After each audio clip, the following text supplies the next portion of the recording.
Download a copy of Red Hot Sexy Marriage. The link is in the description below. Making a marriage work isn't the same as getting married. Many marriages have had beautiful ceremonies and lots of family and friends come out and celebrate with the myriad of couples that go through the motion every year.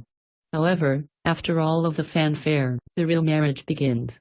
That's the time when the decorations have been taken down, all family and friends have gone home and the janitor has swept up the remnants of the things left behind.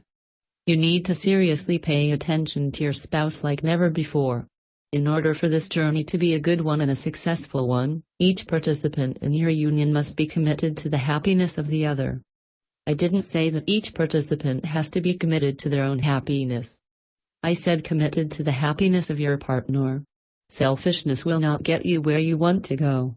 You have to realize, if you make your spouse happy and they make you happy, your marriage will last and be successful. When you put your happiness second, you are actually putting your happiness first. Learn more. Don't forget, get a copy of Red Hot Sexy Marriage. The link is in the description below.